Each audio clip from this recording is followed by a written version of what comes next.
గాయత్రి వంటింటికి స్వాగతం. ఇక్కడ నేను చూపించబోయే వంటని మీరు కూడా చేసి మీ ఫ్యామిలీ మెంబర్స్తో రుచి చూసి ఎంజాయ్ చేస్తారని ఆశిస్తాను. ఈ వంటలపై మీ అభిప్రాయాలు, ప్రశ్నలు నాకు gayatri@gayatrivantillu.com ద్వారా తెలియపరచగలరు.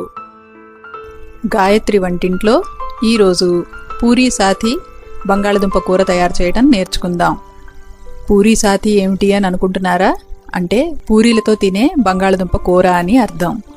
దీనికి కావలసిన పదార్థాలు ఏమిటో ఇప్పుడు చూద్దాం.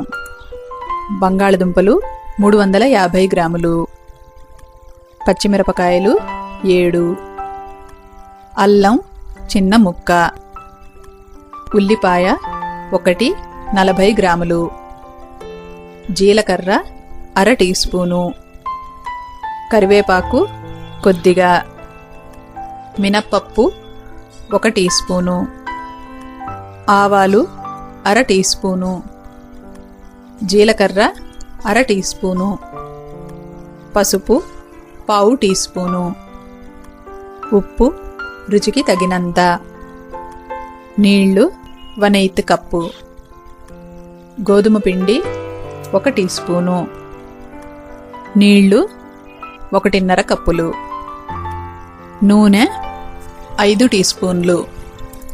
ఇప్పుడు ప్రిపరేషన్స్ని చూద్దాం. ముందుగా బంగాళదుంపల్ని తీసుకుని శుభ్రంగా కడగండి. ఈ బంగాళదుంపల్ని బాగా కడగాలన్నమాట, ఎందుకంటే వీటి పై పెచ్చుని తీయకుండా ఈ కూరని తయారు చేసుకుంటాం. పెచ్చు ఉంచి తయారు చేసుకుంటే ఈ కూర ఎంతో రుచిగా ఉంటుందన్నమాట. కాబట్టి బాగా కడగండి. కడిగిన ఈ బంగాళదుంపల్ని ముందు చక్రాలల్లే తరుక్కోండి. ఆ తర్వాత ఒక్కొక్క చక్రాన్ని సన్నగా పొడుగ్గా తరుక్కోండి. ఈ రకంగా తరిగిన ముక్కల్ని ఒక మైక్రోవేవ్ సేఫ్ బౌల్లోకి వేసుకోండి.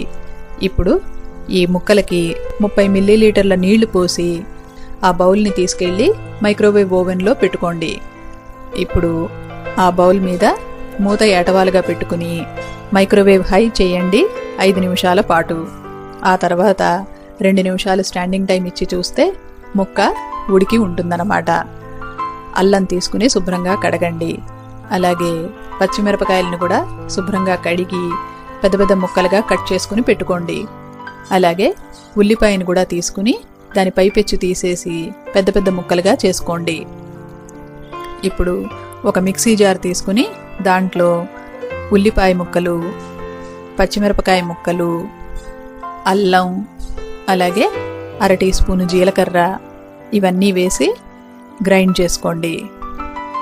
ఇలా నూరుకున్న ముద్దని ఒక ప్లేట్లోకి తీసుకుని పక్కన పెట్టుకోండి.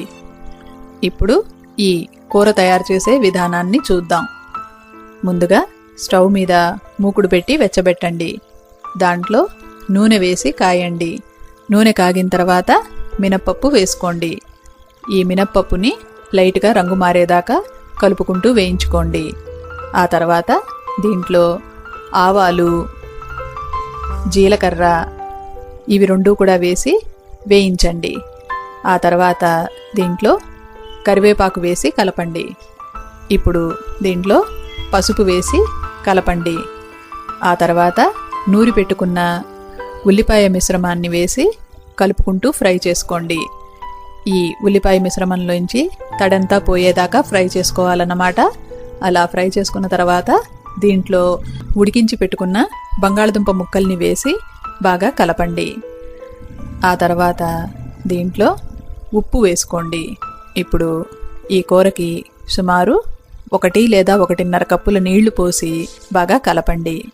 ఈ బంగాళదుంప ముక్కలు ఉడికే ఉన్నాయి, కానీ ఈ కూర కొద్దిగా తడిగా ఉంటుందన్నమాట. అందువలన నీళ్లు పోసి కలిపి ఆ మూకుడు మీద మూత పెట్టుకుని సన్నని సెగ మీద 2 నిమిషాలు మగ్గనిస్తే కూర దగ్గరకు వస్తుందన్నమాట. అయితే ఈ కూర నీళ్ళగా ఉంటే కూడా బాగుండదు కదా, కాబట్టి ఈ కూరని కొద్దిగా థికెన్ చేయడానికి గోధుమ పిండి మిశ్రమం కలపాలన్నమాట. ఈ కూర ఉడికే లోపల ఆ గోధుమ పిండి మిశ్రమాన్ని తయారు చేసుకుందాం. 1/8 కప్పు నీళ్లు తీసుకుని దాంట్లో 1 టీ స్పూన్ గోధుమ పిండి వేసి స్పూన్తో బాగా కలపండి. ఉండలు అవి లేకుండా స్మూత్గా అయ్యేటట్టుగా కలుపుకోండి. ఇప్పుడు మూత తెరిచి అందులో ఈ కలిపి ఉంచుకున్న గోధుమ పిండి మిశ్రమాన్ని వేసి స్టవ్ హైలో పెట్టుకుని కలపండి. కలుపుతూ ఉంటే చిక్కబడుతుందన్నమాట. కావలసిన థిక్నెస్కి వచ్చిన తర్వాత ఈ కూరని తీసి సర్వింగ్ బౌల్లో పెట్టుకోండి. ఈ కూరని పూరీలతో సర్వ్ చేసుకుంటే ఎంతో టేస్టీగా ఉంటుందన్నమాట. అటు పూర్తిగా గ్రేవీ కూర కాదు, అలాగని డ్రై కూర కూడా కాదనమాట.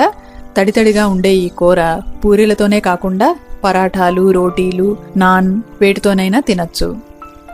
ఈ మూవీ క్లిప్ ద్వారా ఈ రెసిపీని మీరు కూడా నేర్చుకుంటారని ఆశిస్తాను. ఈ రెసిపీకి సంబంధించిన డీటెయిల్డ్ డిస్క్రిప్షన్, టిప్స్ మీరు నా వెబ్సైట్లో చూడగలరు. ఇలాంటి మరెన్నో వంటలని మీరు నా వెబ్సైట్ gayatrivantillu.com లో చూడగలరు.